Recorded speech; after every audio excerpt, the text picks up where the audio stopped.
nossas Bíblias na Epístola de Paulo a Timóteo, primeira Epístola de Paulo a Timóteo.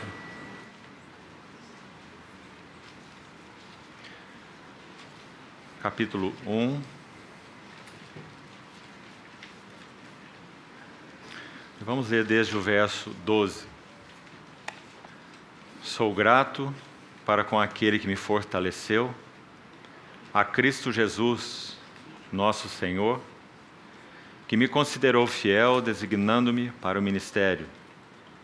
A mim que noutro tempo era blasfemo e perseguidor e insolente, mas obtive misericórdia, pois o fiz na ignorância, na incredulidade.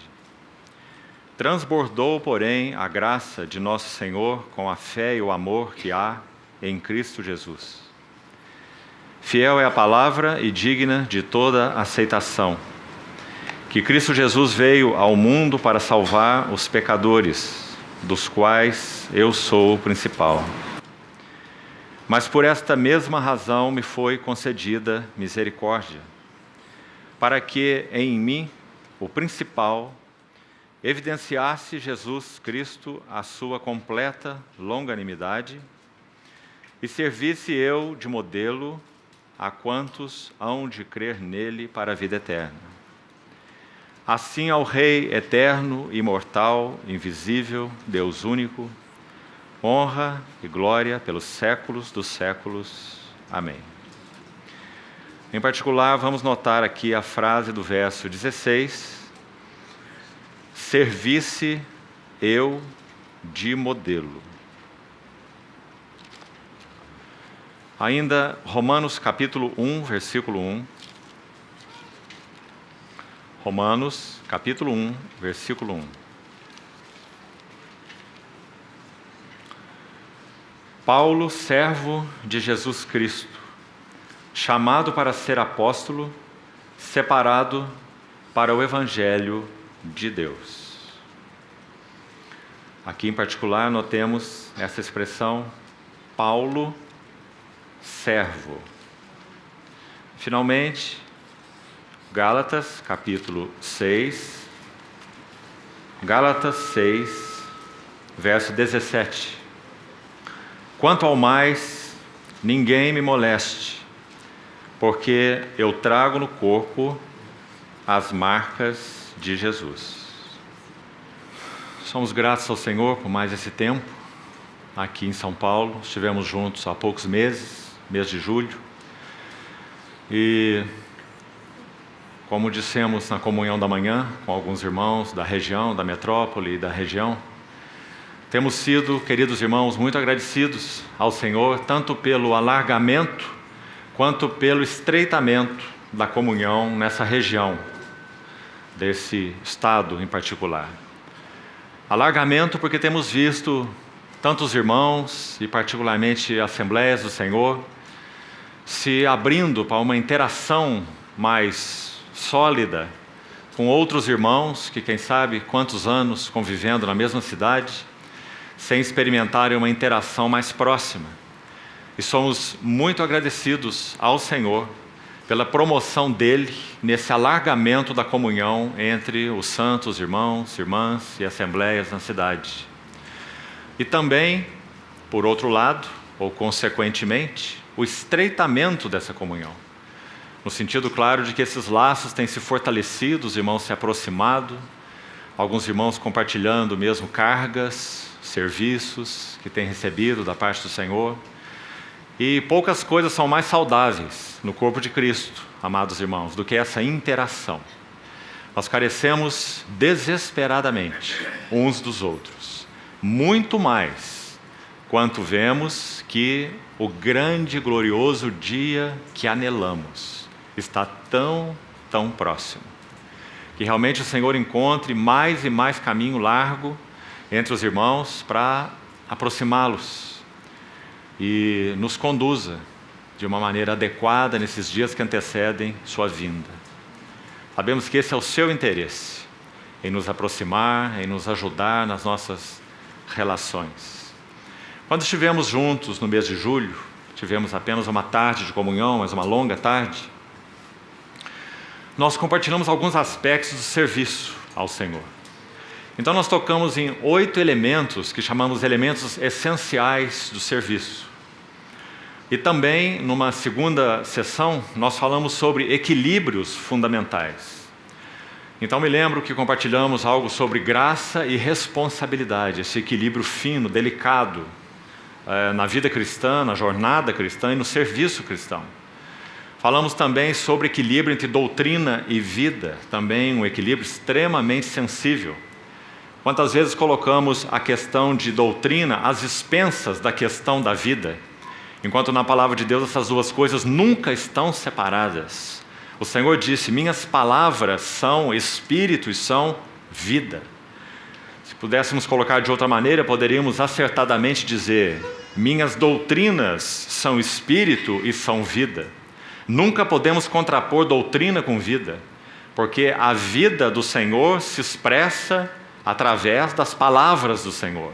Então tudo aquilo que é doutrina do Senhor, doutrina dos apóstolos, doutrina da palavra de Deus, são um caro ensino para o nosso coração, porque dele recebemos vida. Falamos um pouco também do equilíbrio entre devoção e diaconia, ou devoção e serviço. Um outro equilíbrio extremamente delicado. Parece que por um lado, ou nós somos Maria, e assim enfatizamos como se Maria fosse tudo, ou por outro lado nós somos Marta. Mas há um equilíbrio tão fino na palavra de Deus, entre devoção e serviço. Sabemos que aquele lar de Betânia era uma miniatura da igreja. Aquela devoção de Maria se expressava, podemos assim dizer, no serviço de Marta. E nosso Senhor, visitando aquele lar 7 vezes, conforme o registro das Escrituras, pode ter visitado mais vezes, mas as 7 visitas registradas, o Senhor ordena aquele lar, ajusta aquele lar, para que a devoção de Maria, para que o serviço de Marta, para que a posição de Lázaro estivessem em harmonia naquele lar que é uma miniatura da igreja e representa aquilo que o Senhor busca na igreja. Então nós fomos por aí colocando alguns equilíbrios delicados e todos eles têm relação tanto com nossa vida com o Senhor quanto com o nosso serviço ao Senhor. Meu encargo para esse tempo que teremos hoje e amanhã é ainda seguir nesse assunto. Só que nós iremos buscar a ajuda do Senhor na palavra para estudarmos e aprendermos um pouco da vida de Paulo. Talvez, irmãos, estudar a vida do apóstolo Paulo, afora a vida do nosso amado Senhor, seja algo que de mais instrutivo possamos fazer. Não apenas estudar as epístolas de Paulo, porque além das epístolas de Paulo, nós temos muito material agregado com relação às viagens de Paulo, com relação à vida pessoal, inclusive, de Paulo, com relação a aspectos específicos da jornada de Paulo, por aqui e por ali. Coisas que, por exemplo, Lucas, quando escreveu Atos, não se preocupou. Porque a intenção não era passar os detalhes de passo a passo de Paulo no livro de Atos, mas concentrar naqueles pontos que, pelo Espírito Santo, Lucas foi dirigido para enfatizar como centrais naquilo que o Espírito Santo queria registrar como os passos iniciais da igreja. A proclamação do Evangelho, o estabelecimento de assembleias em diversos lugares. Então, há muitos elementos da história das jornadas de Paulo que não estão registrados nas Escrituras. Mas quando se faz um estudo mais cuidadoso, inclusive dos lugares onde Paulo jornadeou, por exemplo, e nós temos aí muitos eruditos cristãos, irmãos, para nos ajudarem nesse assunto, vários deles, graças ao Senhor, nós colhemos muito mais resultado no estudo dessas viagens. Aquelas cidades especificamente por onde Paulo passou, qual era o contexto que elas viviam, jornadas inclusive. Quando estudamos ali Atos 13 e 14, aquela primeira jornada missionária de Paulo, registrada nesses 2 capítulos, 13 e 14 de Atos, nós temos pouquíssimos detalhes, por exemplo, do que significou aquela jornada de Paulo, saindo de Antioquia, da Síria, onde ele servia ao Senhor, junto com aqueles outros que são citados ali em Atos 13, descendo ao porto de Antioquia, chamado Seleucia, Dali tomando um navio e viajando a Chipre, que era a cidade de Barnabé, a ilha onde Barnabé nasceu, já que Barnabé foi o companheiro de Paulo nessa viagem. Saindo de Chipre, entrando para Antioquia, uma outra, Antioquia da Psídia, Paulo passou por um terreno, por uma jornada ali em que nada, absolutamente nada, está registrado nas Escrituras. Mas quando nós buscamos a ajuda, tanto na questão histórica quanto na questão geográfica da jornada de Paulo, nós ganhamos tanto, observando expressões que antes, por exemplo, podem ou podiam passar despercebidas por nós. Um exemplo rápido, antes de entrarmos no assunto específico do nosso encargo de hoje. Preste atenção. Paulo descreve de uma maneira maravilhosa e impressionante, impactante, algo das suas experiências em 2 Coríntios 11, no serviço ao Senhor. 2 Coríntios, capítulo 11, não precisa abrir sua Bíblia, apenas registre para você consultar. A partir do verso 20, 21 em diante, você vai ver o apóstolo Paulo fazendo registros da sua vida e jornada com o Senhor. E é um registro impressionante. No versículo 26 desse capítulo 11, 2 Coríntios 11, 26, no mesmo versículo, ele vai dizer que passou perigos em rios. Nós sabemos muito bem que Paulo atravessou aquele mar Mediterrâneo várias vezes, e também o Adriático. Mas quais seriam esses perigos de rios? Não há um registro sequer nas Escrituras que nos lance luz sobre esse perigo de rios que Paulo colocou nesse versículo. Perigo de salteadores, no mesmo versículo, também está aí. Apenas em uma frase, descrevendo tanto que nós não conhecemos. Perigo de salteadores. Nós não temos nenhum registro nas Escrituras onde Paulo foi assaltado, não é verdade? Também ele diz perigos em desertos. Nós só sabemos pelas Escrituras que Paulo ficou provavelmente 3 anos no deserto da Arábia, logo após a sua experiência na estrada de Damasco. Mas nós não sabemos quais perigos Paulo enfrentou nos desertos, já que ele coloca plural. Então não inclui apenas o deserto da Arábia. Ou seja, nós não sabemos nada a respeito dessas coisas pelas Escrituras. Mas, queridos irmãos, como nós falamos, a vida de Paulo é tão rica e instrutiva no que concerne à vida pessoal dele e ao serviço ao Senhor que ele prestou, que não há nada mais significativo em termos de estudar personagens bíblicos nas Escrituras, afora, é claro, como já dissemos, o Verbo encarnado, o nosso Senhor. Não há nada mais relevante do que estudarmos a vida do apóstolo Paulo. Se nós pensarmos em termos, por exemplo, de números de livros, um dado que talvez é muito claro na Bíblia, mas talvez você não tenha computado isso ainda. O Novo Testamento tem 27 livros. Paulo escreveu 13. Quase metade, em termos de livros, de todo o Novo Testamento saiu da pena do apóstolo Paulo. Deus, pelo Espírito Santo, forjou a vida de Paulo de tal maneira que ousadamente ele usa essa palavra para se referir a ele, que nós já lemos em 1 Timóteo capítulo 1. Ele descreve algo da sua vida e diz que ele foi um insolente, diz que ele foi um blasfemo, essa é a ideia de blasfemo, insolente. Diz que ele foi perseguidor, a ideia ali é de um molestador, que fez o que fez com os cristãos. Ele também descreve a si mesmo como um perseguidor da igreja. Blasfemo, insolente, perseguidor da igreja. Mas logo abaixo no texto que lemos, ele diz que o Senhor, por isso mesmo, revelou nele uma completa longanimidade. Mas não apenas, digamos, esse aspecto negativo do assunto. O Senhor revelou para com ele misericórdia e longanimidade. Mas esse braço do Senhor agindo com longanimidade e misericórdia sobre a vida de Paulo tinha um objetivo, que é descrito aqui com uma palavra muito importante, que só aparece na língua original 2 vezes, e as 2 são usadas por Paulo. Uma é aqui onde nós lemos, 1 Timóteo capítulo 1, quando ele diz, servisse eu de modelo. Essa palavra, se transliterássemos aí para o português, hipotiposes, rupotuposes, na verdade, se pronuncia. Ele usa somente 2 vezes essa palavra em todo o Novo Testamento. E Paulo a usa, apenas Paulo, 2 vezes. Ela acontece de novo em 2 Timóteo, capítulo 1, verso 13, onde ele usa a expressão padrão.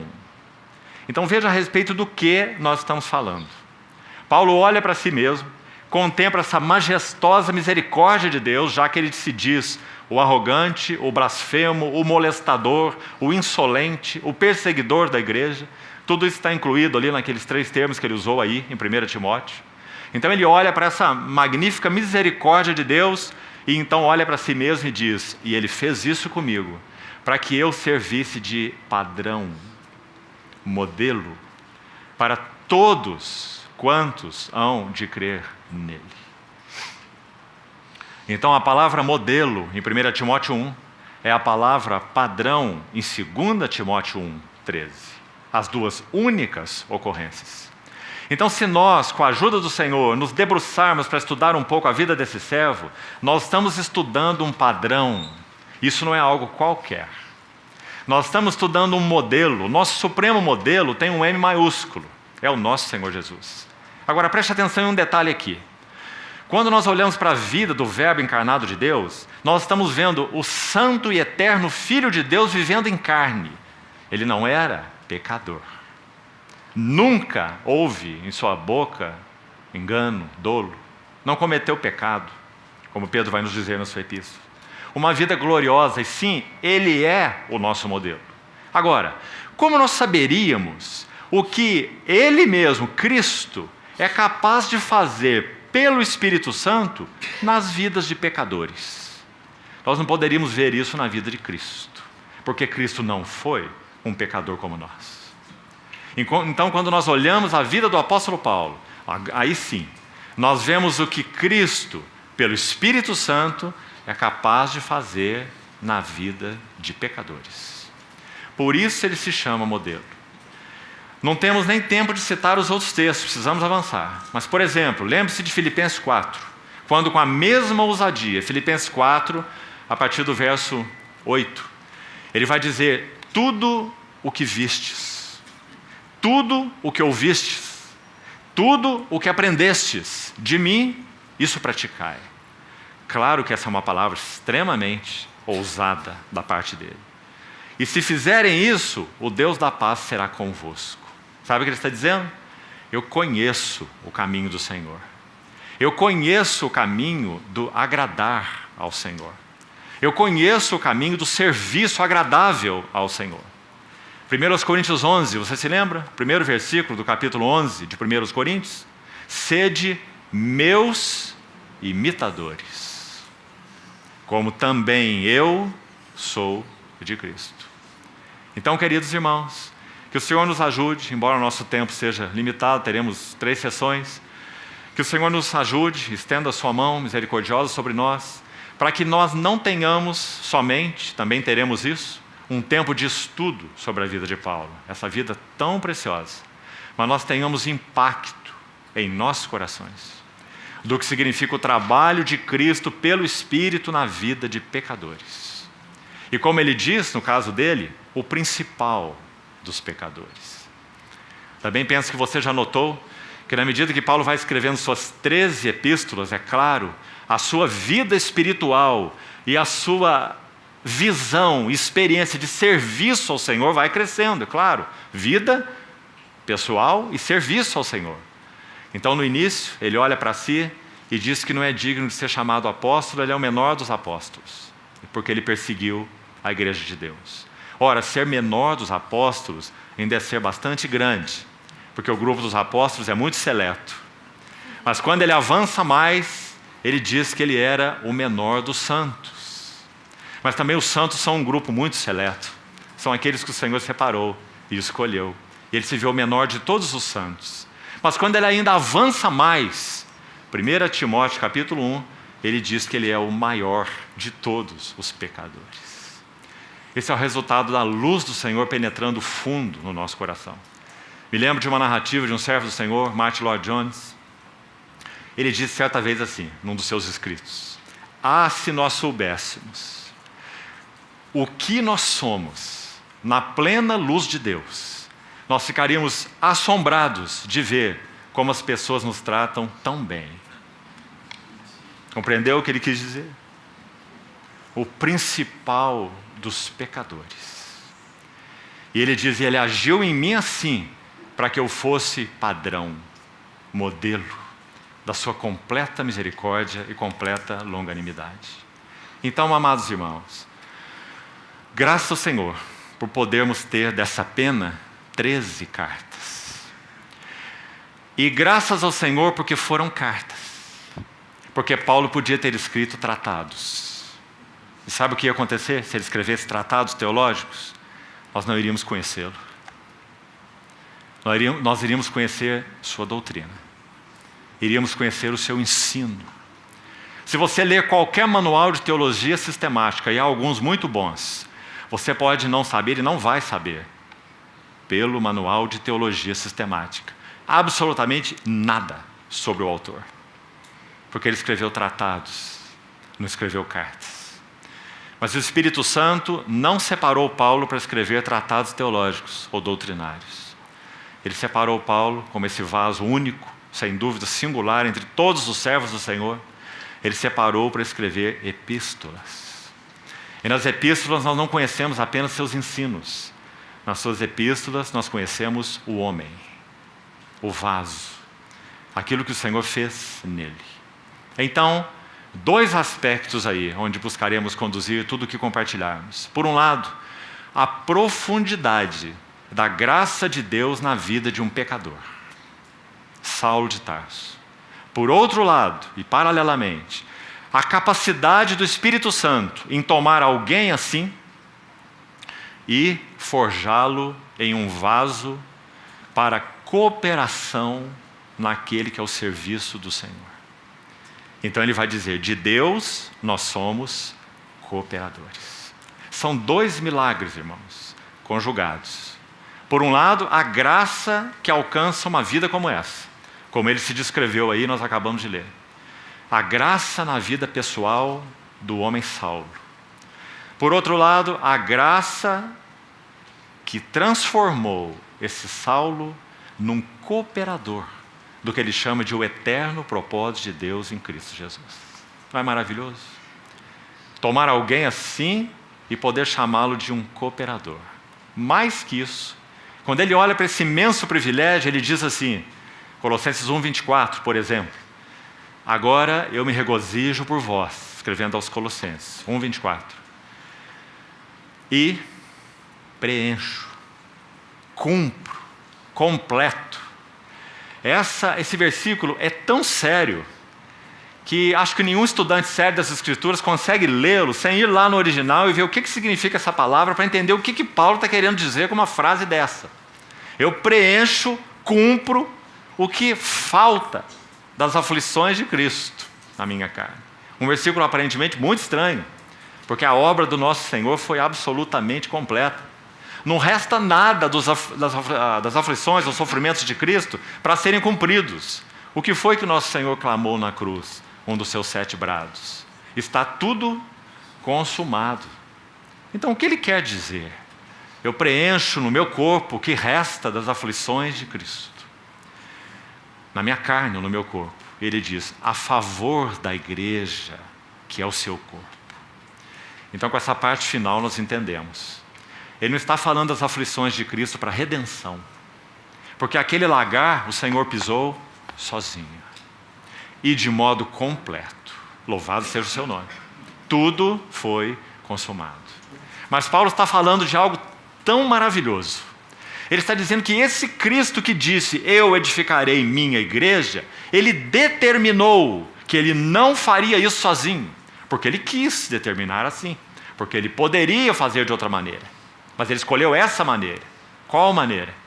Levantar e chamar para si cooperadores. Para que então esse trabalho glorioso, incapaz de ser realizado por nós, fosse realizado por Ele mesmo, é Ele mesmo, mas Ele mesmo através de vasos. Então Paulo vai dizer, de Deus, sim, nós somos cooperadores. Então nós temos um duplo trabalho da graça. Repetindo uma vez mais, na vida pessoal de alguém que se chama o principal de todos os pecadores. E não apenas salvando, regenerando, dando um novo coração e mente a esta vida pessoal, mas mais, forjando essa vida pessoal. E essa, amados irmãos, é uma outra etapa. Isso não é algo concomitante à regeneração. Não façamos confusão. Se ele usa em Filipenses a palavra eu aprendi, parece muito claro para nós que uma jornada foi trilhada ali. Eu aprendi a viver contente em toda e qualquer situação. Então o Senhor não apenas alcançou esse vaso com a graça pessoal, mas Ele forjou esse vaso para que Paulo fosse um cooperador da graça de Deus. Agora, os textos que nós lemos, nós vamos voltar a eles ainda para seguirmos um pouco mais com essa introdução. A primeira epístola de Paulo, cronologicamente falando, muito provavelmente tenha sido primeiro aos Tessalonicenses. Há divergências nesse sentido, de bons irmãos, alguns muito respeitados entre nós. Então há divergências, mas muito provavelmente, 1 Tessalonicenses foi a primeira epístola de Paulo. Alguns acham que foi Gálatas, mas é muito mais provável que tenha sido 1 Tessalonicenses e em seguida 2 Tessalonicenses. Mas, na ordem bíblica, a primeira epístola de Paulo é Romanos, na ordem das Escrituras. Então nós queremos nos deter na ordem das Escrituras, e não na ordem cronológica. A primeira frase que Paulo usou na sua primeira epístola aos Romanos, já de início fala profundamente ao nosso coração. Então vamos lembrar de novo qual é essa frase. Nós lemos Romanos 1:1. Primeira epístola, na ordem bíblica. Então vamos ouvir a primeira frase de Paulo, no que concerne as suas epístolas, é claro. E ele diz, Paulo, escravo. Interessante que essas duas palavras na língua original, elas até se combinam. Paulo ou Paulos e doulos, escravo. Muito interessante. Paulos, doulos. Assim ele começou sua primeira epístola. Agora, o que é um doulos? Um doulos é um escravo. Absolutamente escravo, em todos os sentidos. Agora, analisando um pouco essa frase, com a ajuda de um grande erudito, acho que isso fala bastante ao nosso coração também. Escute bem. Um erudito não cristão, até onde sei não cristão, e um profundo estudioso da cultura grega, Grécia Antiga e também romana. Um homem que nasceu na Suíça e foi criado na Irlanda, chamado John Pentland Mahaffy. Um grande erudito, um dos maiores especialistas na cultura romana e grega, reconhecido ainda hoje. Partiu no início do século XX. E é citado ainda hoje, suas obras são consultadas de muitas maneiras. Um tremendo erudito. Olha o que ele nos diz que nos interessa aqui. Essa expressão, escravo, usada por Paulo aí. Paulos, doulos, escravo. Esse estudioso vai nos dizer o seguinte. Na época em que essa expressão doulos era usada, no contexto de Grécia Antiga e Roma Antiga, quando o escravo adquiria de alguma maneira recursos para a sua libertação, para adquirir sua liberdade, ele não tomava esses recursos que de alguma forma ele angariou e levava ao seu senhor. Então do seu senhor ele recebia a liberdade e um recibo do pagamento da sua alforria. Não era assim que acontecia. E parece que normalmente pensamos assim. Então ele vai nos dizer, baseado então nos seus estudos, na arqueologia, no que foi descoberto, veja o quanto isso é interessante, que nos templos pagãos da Grécia Antiga e de Roma, vários deles, templo de Vênus, em Chipre mesmo, a terra de Barnabé havia um templo de Vênus, em Corinto havia um templo de Apolo, em Éfeso havia um templo de Diana.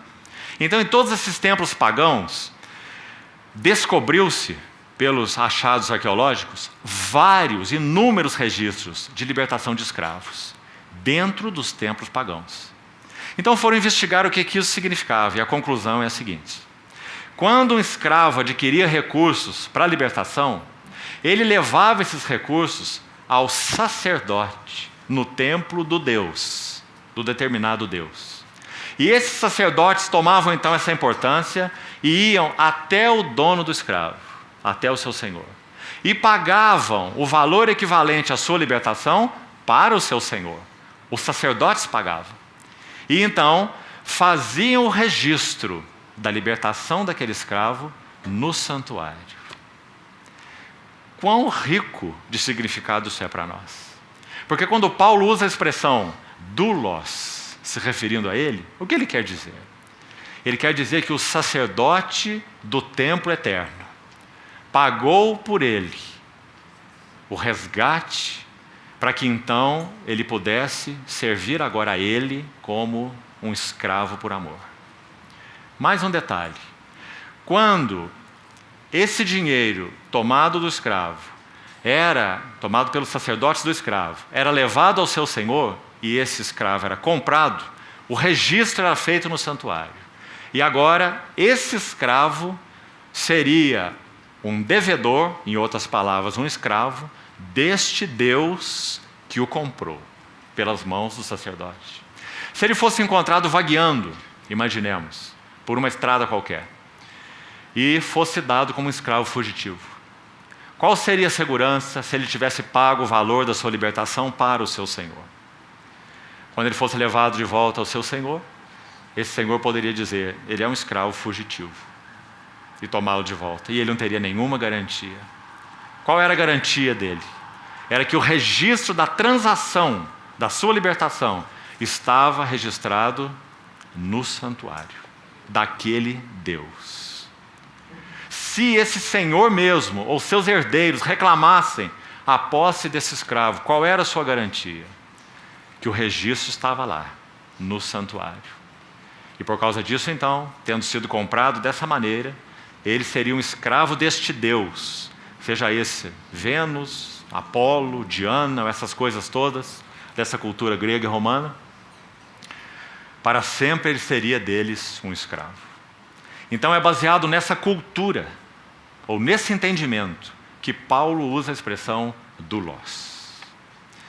Ele foi comprado pelo sumo sacerdote celestial. O registro está lá. Só que ele compreende então que ele não é livre. Ele não inicia essa epístola talvez como alguns de nós seríamos tentados a iniciar. Paulo, o livre. Teria um início bonito, você não acha? Paulo, o liberto. Mas ele diz, Paulo, o escravo. Pouco tempo estávamos juntos com alguns irmãos e vendo a alegria com que os irmãos cantavam um cântico, que a estrofe diz, eu sou livre, eu sou livre, eu sou livre. Alguns aqui devem conhecer esse cântico. Nós somos muito gratos ao Senhor pela liberdade que recebemos dele. Mas realmente essa não é a nota que nós cantamos. A nota que nós cantamos é, eu sou escravo. Porque o Senhor que nos alcançou, o que Ele fez em nós, foi mudar o nosso cativeiro. Você já estudou o livro de Jó? Tudo que o Senhor fez na vida de Jó foi para virar ou mudar o cativeiro de Jó.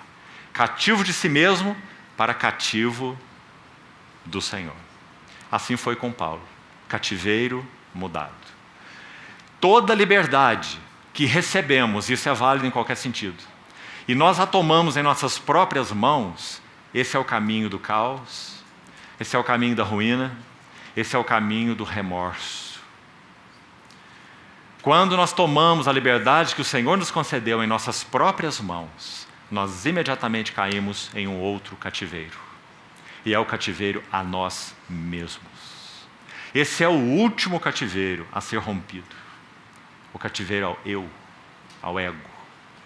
Todas as vezes que abraçamos essa liberdade santa com que Cristo nos libertou e a tomamos em nossas próprias mãos, nos tornamos cativos de nós mesmos. E Paulo compreendia isso muito bem. Por isso seu título não era Paulo o liberto, mas o título que ele dá a si mesmo é Paulo o escravo. O autor de hinos do passado escreveu um lindo hino, onde em um determinado lugar, uma estrofe, ele diz exatamente isso. Uma poesia, um cântico, em que ele ora ao Senhor, na verdade, e diz, torna-me um cativo teu, e livre eu serei. Paulo, um escravo. Gálatas 6,17, que também lemos na introdução. Quanto ao mais, escreveu para aquela igreja, ou para aquelas igrejas, naquela província da Galácia, de uma maneira tão audaz, tão séria, não tem nem introdução na sua epístola aos Gálatas, tão cheio de carga, podemos dizer até de horror, o coração de Paulo estava ocupado, porque aqueles amados irmãos para os quais ele pregou o Evangelho, estavam se desviando para outras coisas. Cristo e algo mais.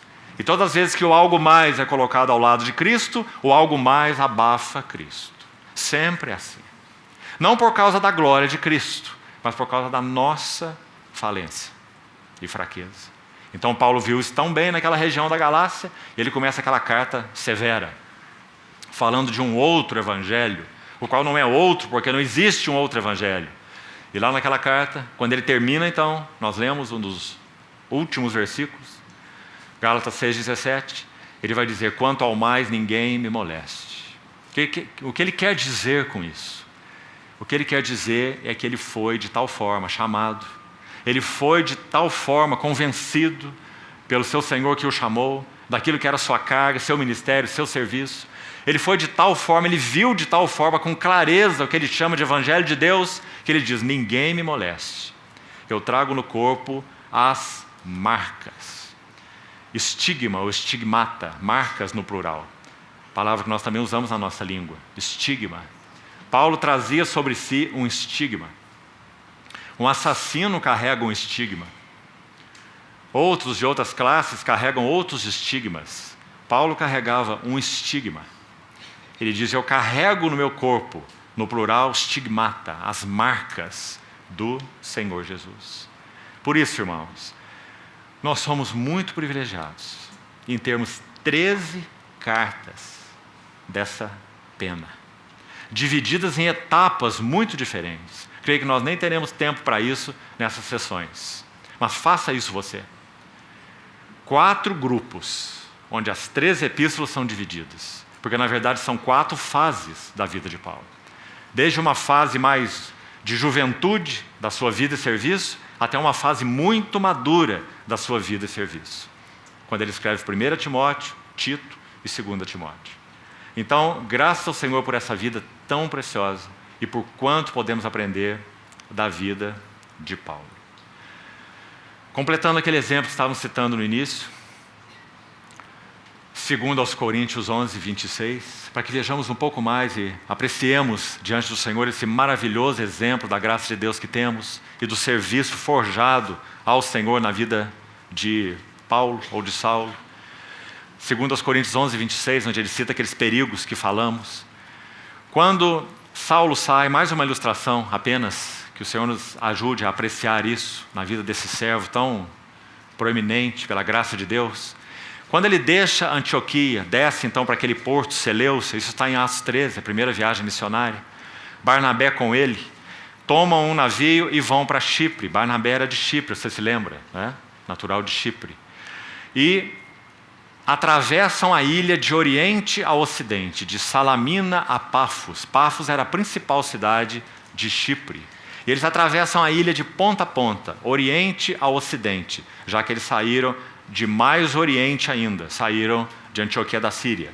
Então navegam, descem Salamina, que já é Chipre, atravessam toda a ilha até Pafos, que era a cidade principal, onde tem aquela ocasião com o mágico, tão conhecido, de Elimas, né?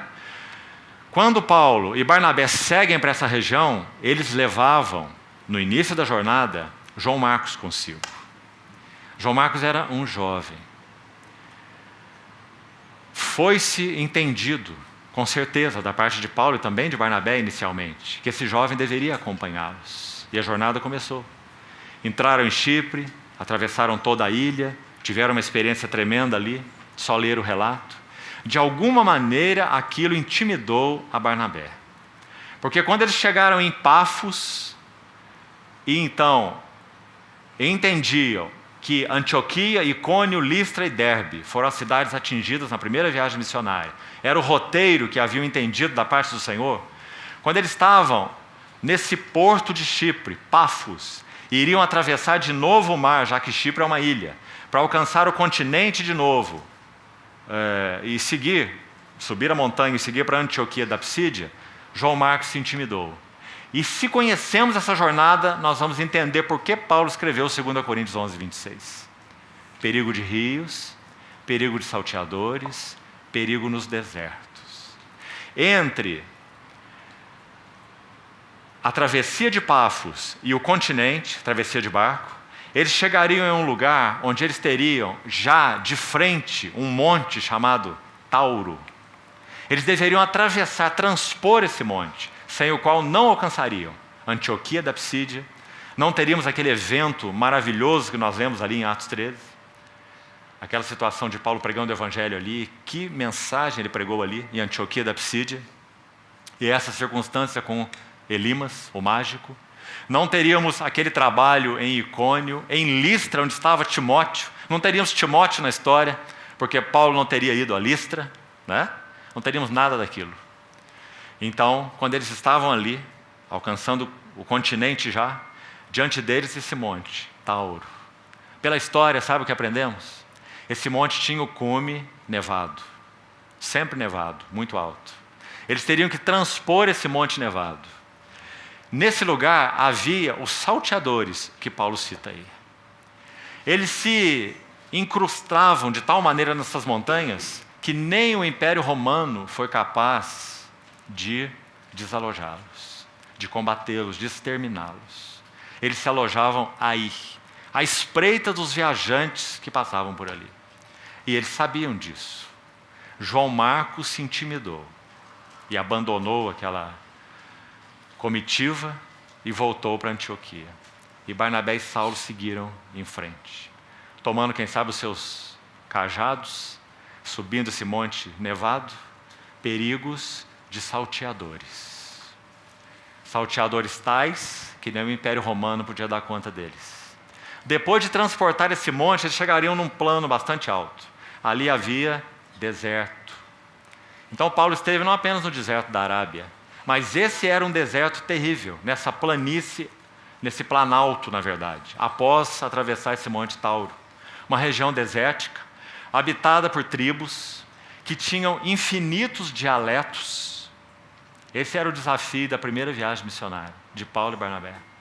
Eram bárbaros, eles não sabiam o que eles iam encontrar ali. Depois de transpor esse monte de salteadores e nevado, eles encontrariam uma região planalto, alto, com blocos de montanhas e desertos, que eles teriam que atravessar. Esse monte Tauro só podia ser atravessado por pontezinhas estreitas e perigosíssimas. Pontezinhas frágeis.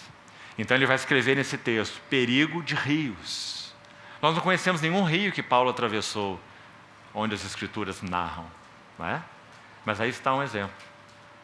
Vários riachos tumultuosos eles teriam que atravessar nesse imenso monte, por pontezinhas muito estreitas e desfiladeiros.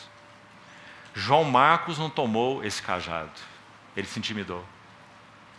Irmãos, nós podemos ousar dizer, é porque Paulo e Barnabé tomaram esse cajado, subiram o monte Tauro, perigo de rios, perigo de salteadores, perigo nos desertos, que nós estamos assentados aqui hoje.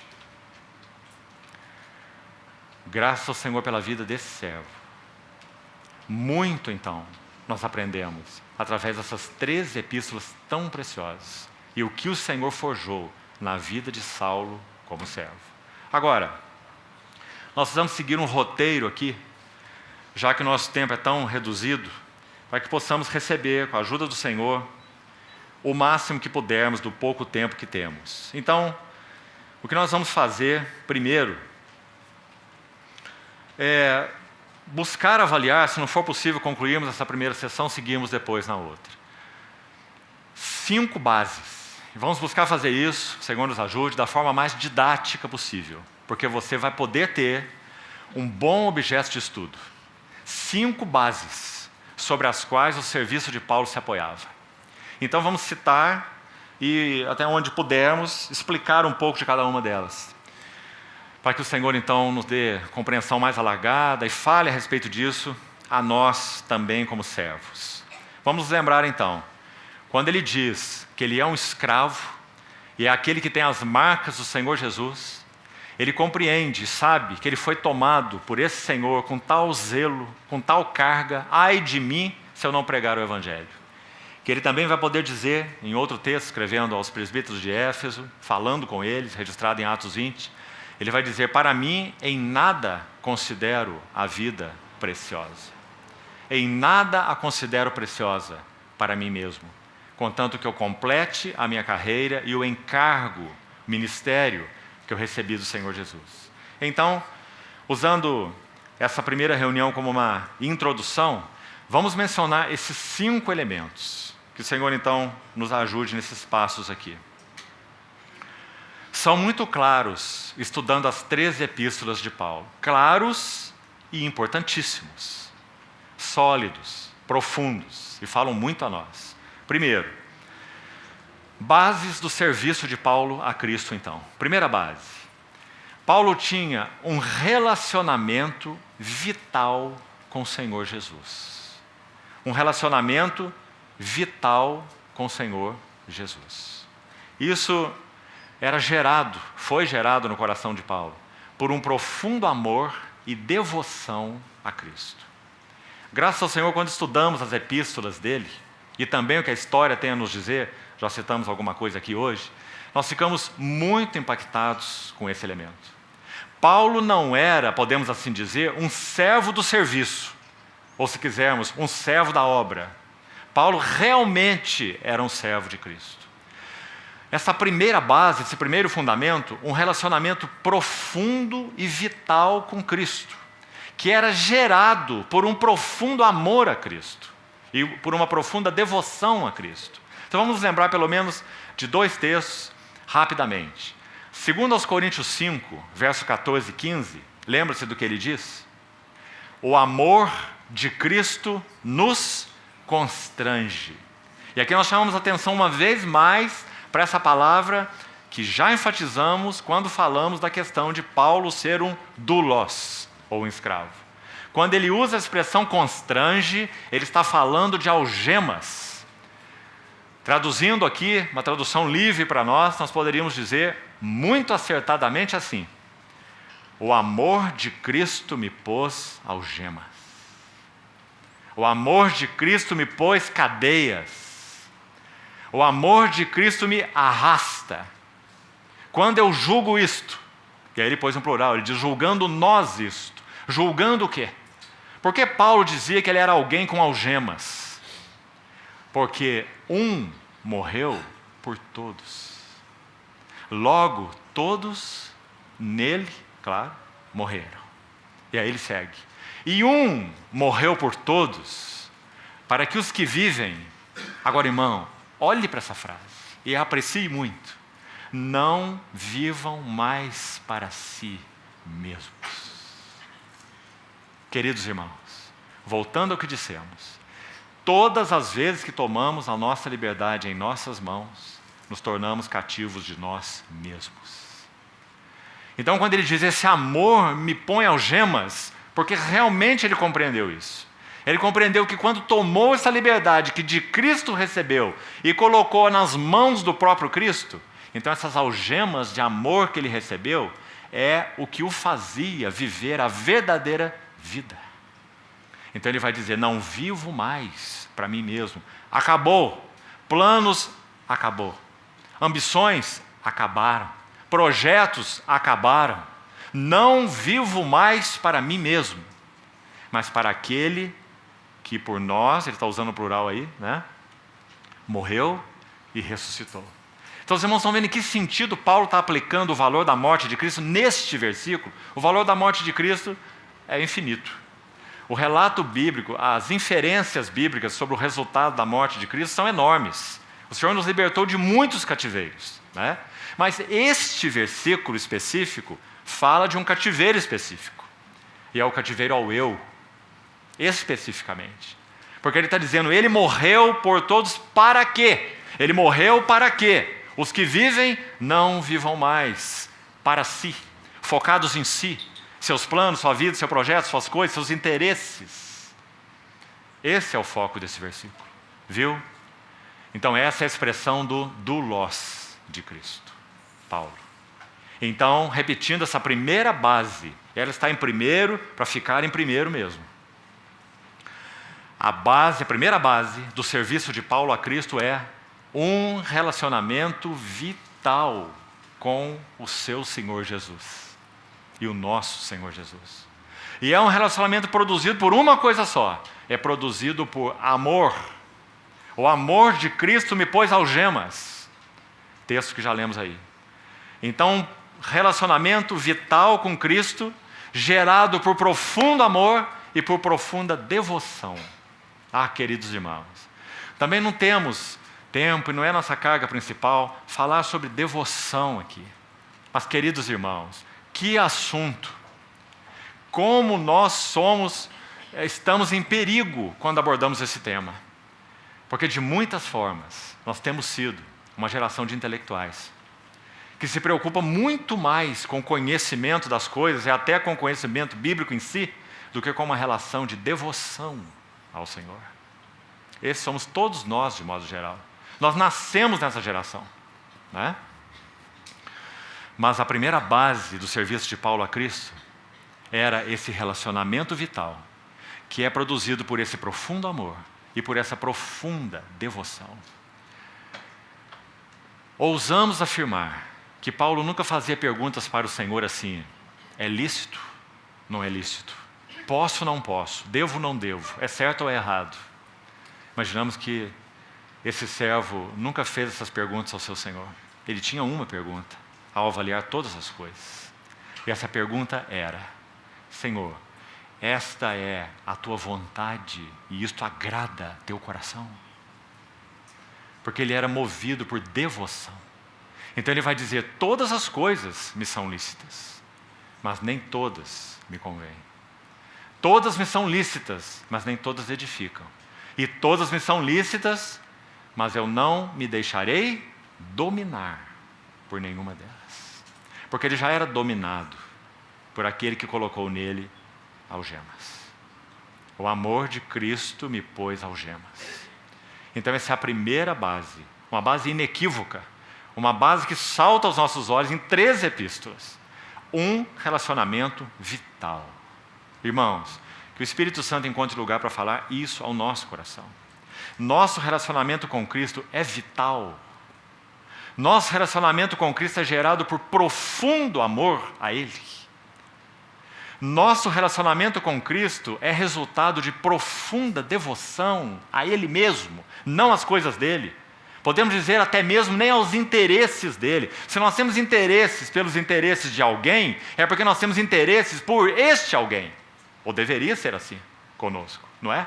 Primeiro o interesse em alguém, e então o interesse nos interesses de alguém. Vê a diferença? Então nós podemos de alguma forma até estarmos afinados com o que entendemos ser interesses de Cristo, sem estar afinados com o próprio Cristo. E esse é um grande problema. Então, apenas lembrando um versículo mais. Gálatas 2:20. Sabe uma das coisas que nós fazemos com muito erro e prejuízo para nós? Nós importamos algumas expressões de Paulo para nós, como sendo verdadeiras para nós. Por exemplo, Gálatas 2:20. Todos nós conhecemos esse versículo. Estou crucificado com Cristo. Isso nós também estamos, com certeza. Romanos 6 vai nos ensinar. Não sabeis que os que foram batizados em Cristo, com Cristo morreram, com Cristo foram sepultados, em Cristo ressuscitaram, né? Mas ele vai dizer: estou crucificado com Cristo. Agora, já não sou eu quem vive, mas Cristo vive sua vida em mim. E nós importamos isso para nós, né? Mas isso nem sempre é a nossa experiência. Ele diz: eu aprendi a viver contente em toda e qualquer situação. E nós também lemos como se isso fosse nosso. Mas nós não passamos pela escola que ele passou. Então isso também não é nosso. Quando ele escreve aos Coríntios e diz: nós, porém, temos a mente de Cristo. Aí nós ficamos mais empolgados ainda, porque agora ele disse nós. Então está nos incluindo, não é? Mas também não é nós. Quando ele diz nós, é ele e aqueles cooperadores que estavam com ele. Porque quando ele olha para a Assembleia de Corinto, ele diz: não, vocês não têm a mente de Cristo. Vocês têm a mente dos homens. Vocês andam em ciúmes, contendas e invejas e facções, né? Sois crianças, leite vos dei a beber. Percebe? Então, irmãos, ter a mente de Cristo não é algo automático, não. Se assim fosse, Paulo não teria escrito aos Filipenses: tende em vós a mesma mente que houve também em Cristo Jesus. Também não teria escrito aos Romanos: transformai-vos pela renovação da vossa mente, para que experimenteis a boa, agradável e perfeita vontade de Deus. A mente de Cristo não é algo que vem embutido a nós no nosso novo nascimento, vem no pacote, não. A mente de Cristo tem que ser formada, forjada em nós. Como o Espírito Santo faz isso? Caminho da cruz. Se a cruz não operar em nós, nunca a mentalidade de Cristo será formada em nós. Nós temos a mentalidade do ego, do eu, meus interesses, minhas coisas no meu tempo e do meu jeito. Não é? Então essa é a primeira profunda base, uma estaca mesmo, do serviço de Paulo a Cristo. Profundo relacionamento vital com Cristo. E esse relacionamento gerado por amor, algemas de amor, devoção a Cristo. Sabe, irmãos, qualquer um de nós, muito provavelmente, morreria de tédio numa prisão romana.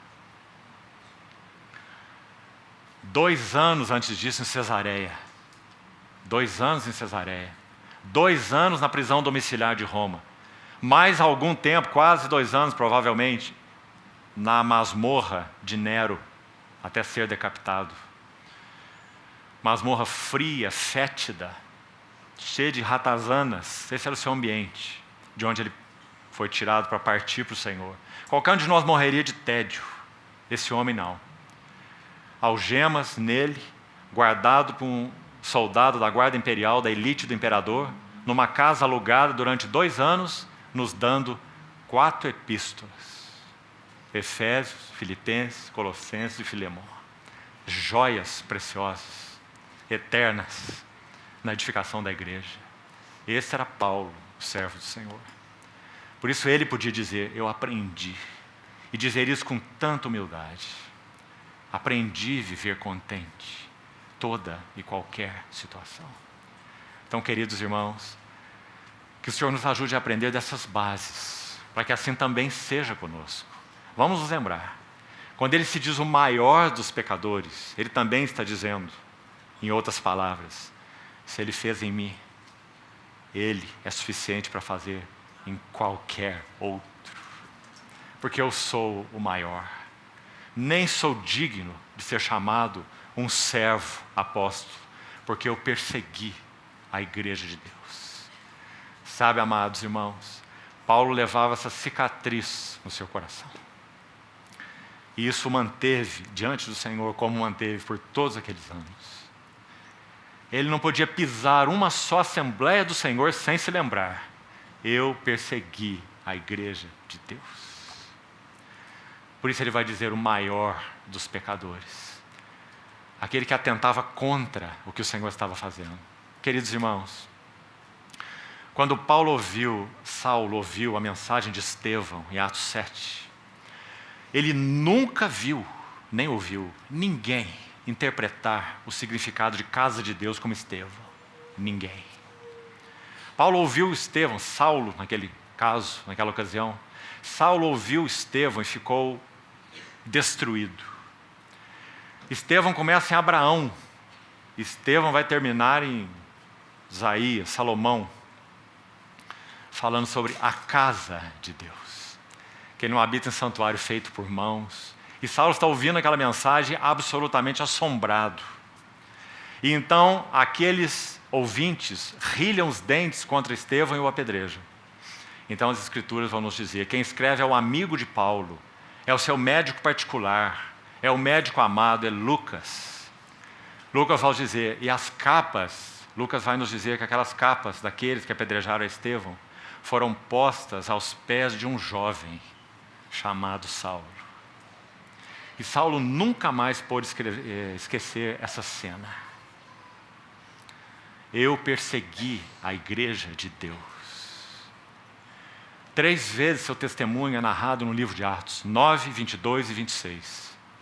E numa das narrativas ele diz: eu persegui a igreja de Deus e a devastava. E mais, ele diz: eu até mesmo obriguei alguns deles a blasfemarem. Como ele podia lembrar disso de qualquer maneira? Eu os obriguei a blasfemarem. Por isso, eu sou o maior de todos os pecadores. Mas ele fez o que fez em mim para que eu fosse o padrão, modelo do que sua graça é capaz. Não apenas de fazerem uma vida pessoal, como já falamos, mas capaz de fazer de uma vida tornando-a seu cooperador. De perseguidor para perseguido. De molestador para molestado. Louvado seja o Senhor por essa vida. Vamos seguir para uma segunda base. Uma intensa apreciação do que Cristo é, do que Cristo fez e do que Cristo tem feito por Ele. Pense sobre isso, por favor, irmão. Vou repetir, me permita. Uma intensa apreciação do que Cristo é, do que Cristo fez e do que Cristo tem feito por Ele. Ah, irmãos, talvez nenhum servo como Paulo tenha apreciado esses elementos com tal intensidade. Um servo do Senhor, um grande erudito bíblico e um servo profundamente espiritual, Harry Ironside, escreve em um dos seus escritos em um comentário sobre o livro de Esdras, talvez seja o melhor comentário sobre Esdras, Neemias e Esther que existe, esse de Ironside. Ele diz ali, quando vai falar algo sobre a restauração do altar, em Esdras capítulo 3, o altar é restaurado primeiro, depois vem os outros assuntos, fundamentos, etc., até o templo ser completado. Olha o que ele diz ali. O altar deve ser restaurado primeiro na casa de Deus, porque todas as verdades subsequentes relacionadas aos assuntos da casa de Deus são dependentes de uma correta apreciação da pessoa e obra de Cristo. Ouviu bem, irmão? Todos os assuntos mais são decorrentes de uma profunda apreciação da pessoa e obra de Cristo. Por isso o altar foi restaurado primeiro em Esdras 3. Depois vem fundamentos do templo, depois vem tudo mais. Os sacerdotes, os serviços, muro com Neemias depois, mas primeiro o altar. Uma coisa que para nós parece loucura. Um povo no meio do nada, não havia nem cidade, tudo queimado, destruído, inimigos que queriam engoli-los vivos, bestas feras no campo, não é? Naquele lugar onde Jerusalém tinha sido edificado. E eles edificando altar, ao invés de edificar muro. Não é uma loucura uma coisa dessa? Loucura na mentalidade humana. Mas no que concerne a sua relação com Deus, isso é o que eles deveriam fazer. Porque se a relação deles com Deus estivesse correta no altar, eles poderiam virar as costas para os seus inimigos. E foi o que eles fizeram. Só tinha o altar, não tinha mais nada. Não é? Aliás, quando a congregação se acampava no deserto, a mesma coisa. O tabernáculo estava no centro e as cabanas de frente para o tabernáculo. Cada porta deveria estar virada para o centro, ou seja, costas para o inimigo. Também não é assim que um povo se acampa, um exército se acampa. Então, segunda base do serviço de Paulo, uma intensa apreciação da glória, da pessoa e da obra de Cristo. O que Cristo é, o que Cristo fez e o que Cristo tem feito por Ele. E sobre esse tem feito, nós iremos usar outras sessões para falar um pouco. O quanto Paulo realmente experimentou daquilo que Cristo fazia por Ele. Não apenas nele, mas também por Ele. No seu serviço ao Senhor. Terceira base, por enquanto vamos só citá-las, depois entramos em mais detalhes. Terceira base, tão importante quanto as outras duas. Uma clara visão do que ele chama de o eterno propósito que Deus estabeleceu em Cristo Jesus. Uma clara visão. Sabe, irmãos, porque muitas vezes somos servos desajeitados, para não dizer muitas vezes desajustados, porque nos falta visão clara. daquilo que esse Paulo chamou, escrevendo aos Efésios, de o eterno propósito que Deus estabeleceu em Cristo. Qual é esse eterno propósito? Se nós não sabemos, é claro que o nosso serviço será deficiente. Se nossas vidas não estão sendo alinhadas com esse que é o, não é um, é o, único, singular. O eterno propósito que Deus estabeleceu, só tem um que Ele estabeleceu. Se nós não temos tido olhos abertos pelo Espírito Santo para ter clareza do que podemos chamar, de novo, usando palavras de Paulo, Cristo e a igreja, grande é esse mistério, mas eu me refiro a Cristo e a igreja, como nós vamos servir ao Senhor? Com que recursos? Não é? Então, terceira base. Paulo era um homem de visão claríssima a respeito do eterno propósito que Deus estabeleceu em Cristo Jesus. Irmãos, ele era tão afinado com esse propósito que nós já citamos Atos 20 e 24, um dos lindos versículos que saiu da pena de Paulo. Quando ele vai dizer, eu em nada considero a vida preciosa para mim mesmo.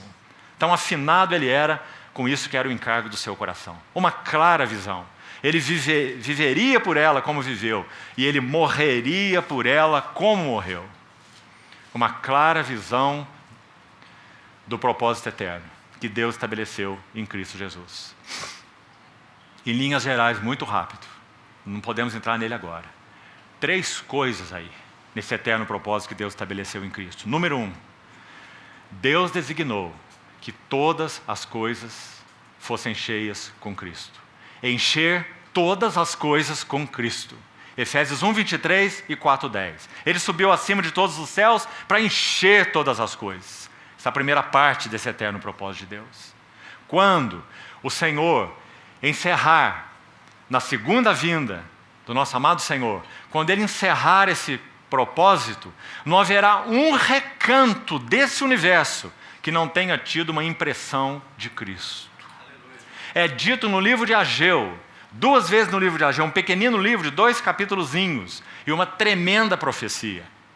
2 vezes no livro de Ageu é dito, encherei de glória. Encherei de glória. Farei abalar céus e terra. 2 vezes. Muitas vezes nos lembrando só da primeira menção. Quando diz, farei abalar os céus e a terra e encherei de glória esta casa. Mas há 2 menções em Ageu, farei abalar os céus e a terra. A primeira menção no capítulo 2 tem a ver com encher a casa de Deus com a glória de Deus. Mas a segunda não. A segunda tem a ver com encher o universo de Deus com a glória de Cristo.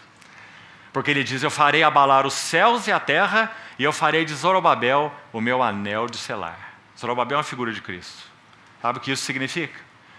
Quando o Senhor consumar esse assunto, abalando os céus e a terra, o que Ele já tem feito hoje, no que concerne a sua igreja, para encher sua casa de glória, e Ele seguirá fazendo para encher o universo da sua glória.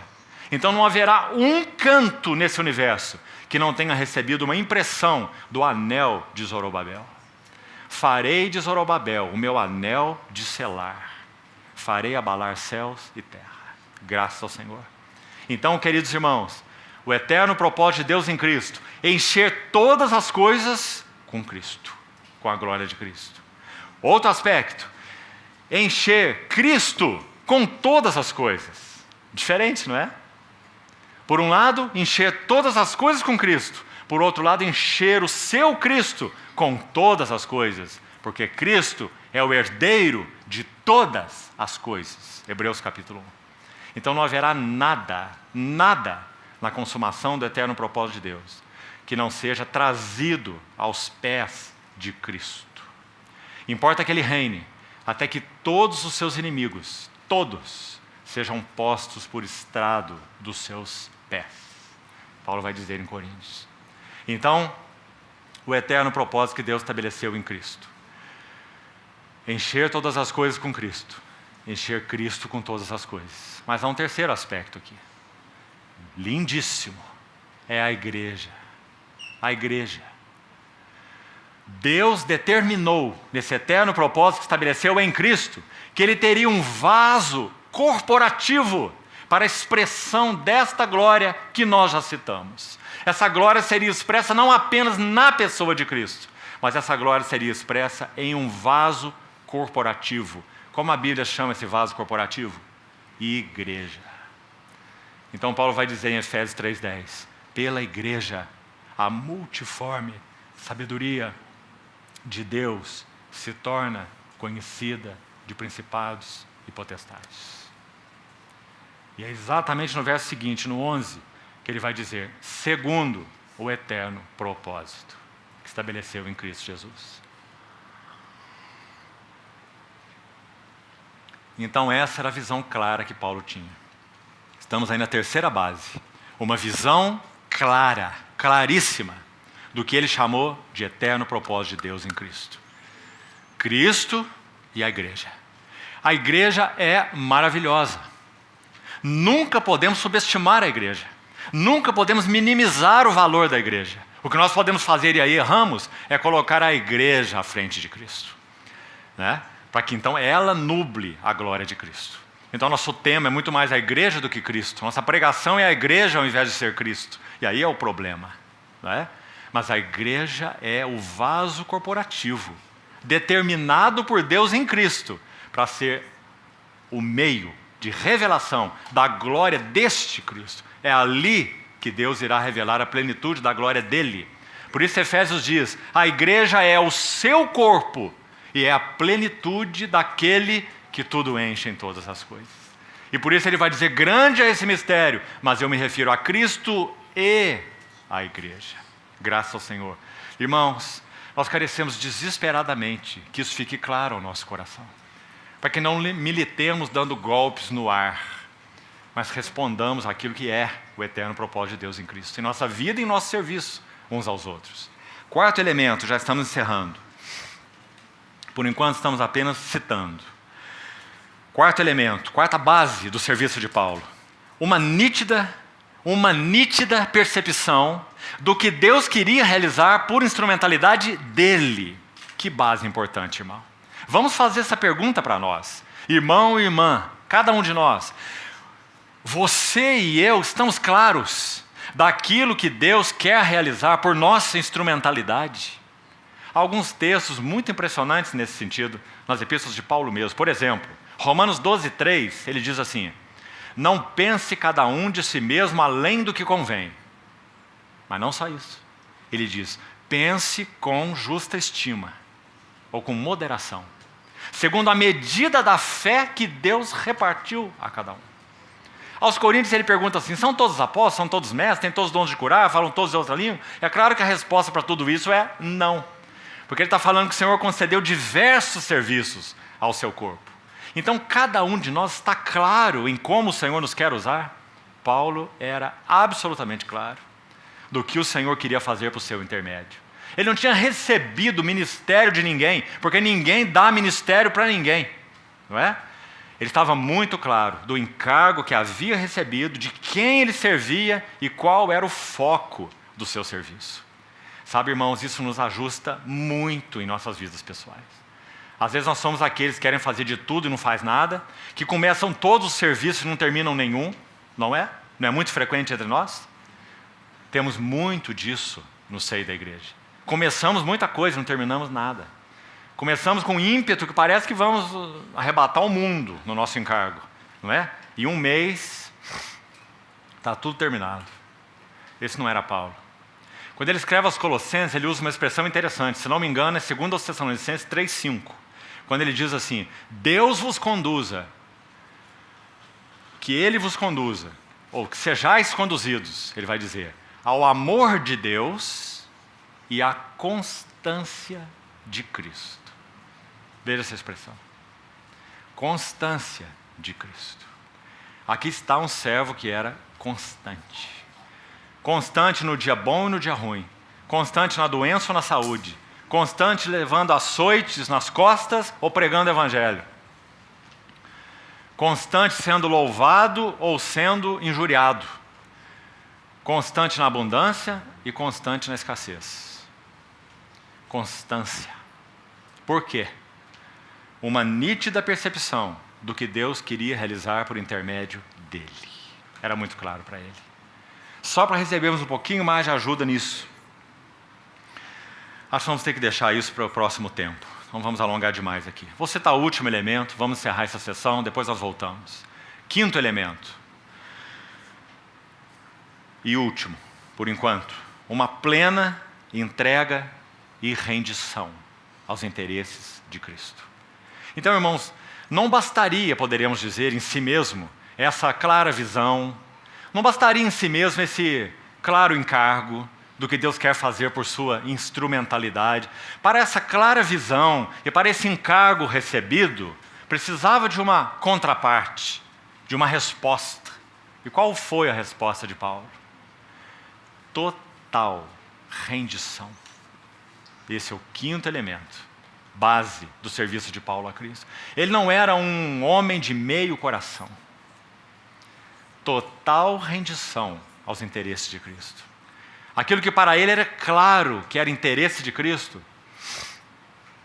na vida e na morte, ele iria em busca desse interesse. Absoluta rendição. De novo, isso fala muito aos nossos corações.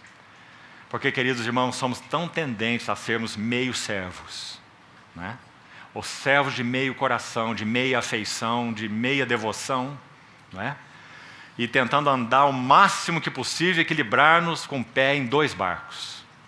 Nosso Senhor, conhecendo isso tão bem, Ele fala aquelas palavras de Mateus 6. Não podeis servir dois senhores. Você vai se aborrecer de um e vai se devotar ao outro. Fatalmente. Então, por enquanto, concluímos aqui. Graças ao Senhor, porque Ele tem estreitado esse muro. Sabe o que acontecia há muitos anos atrás? Aqueles que são cristãos aqui desde muitos anos, lembram-se. O muro era muito largo, de muitas maneiras. Hoje, pela graça do Senhor, Ele tem realmente estreitado esse muro. Parece que antes nós estávamos aí fazendo nossos acampamentos sobre a muralha da China. Muito larga. Pode passar uma carruagem lá em cima, né? Mas hoje o muro é muito fino. E cada vez mais, cada dia, esse muro se estreita mais. Será impossível nós permanecermos em cima do muro. A pressão social, a pressão do espírito da era, a pressão desse espírito do anticristo, a pressão sobre a igreja, a pressão do mundo, de tal forma tem sido percebida pela igreja, que nós somos obrigados a tomar uma posição. E sabe, irmãos, isso é um golpe, no bom sentido, de misericórdia do nosso Deus sobre nós. Para que nós não sejamos pessoas de coração dividido, de dois amores, de dois senhores. Então, se o Senhor permitir, seguimos na última sessão, falando um pouco mais, particularmente daquele quarto elemento, gostaria de voltar nele, para a nossa ajuda. Como nós podemos receber a ajuda de Paulo para entender essa questão de nossa vocação e de como o Senhor quer nos usar no sentido de instrumentalidade pessoal. Como Ele quer usar a sua vida pessoal, com o chamamento pessoal que Ele concedeu a você e com o encargo particular que Ele deu a você. Então, nós recebemos muita ajuda desse servo, Paulo mesmo, nesse sentido. Vamos então concluir por aqui, por enquanto. Vamos orar, encerramos essa sessão.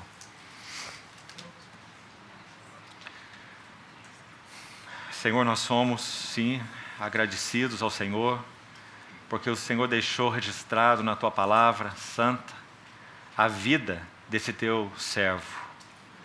Pedimos ao Senhor que tenhamos, por Ti mesmo e pelo Teu Espírito e Tua palavra, um impacto em nossos corações do verdadeiro significado do Senhor forjar servos. Qual é Teu caminho, Teu modo, o que isso significa? E queremos, Senhor, receber ajuda espiritual verdadeira, para que nesse pouco tempo que nos resta, antes que o Senhor venha, nós possamos ser servos melhores, mais íntegros e integrais ao Senhor que nos amou e se deu por nós. Te agradecemos, Senhor, por Tua longanimidade também conosco, porque Tua mão de misericórdia também se estendeu sobre nós. E porque sabemos o Senhor também quer nos tornar modelos de Tua graça, daquilo que o Senhor é capaz de fazer em nossas vidas. Assim te pedimos, Senhor, segue conosco e segue forjando nossas vidas como vasos para o Teu eterno propósito. Nos confiamos a Ti, Senhor, com gratidão. Em nome de Jesus. Amém.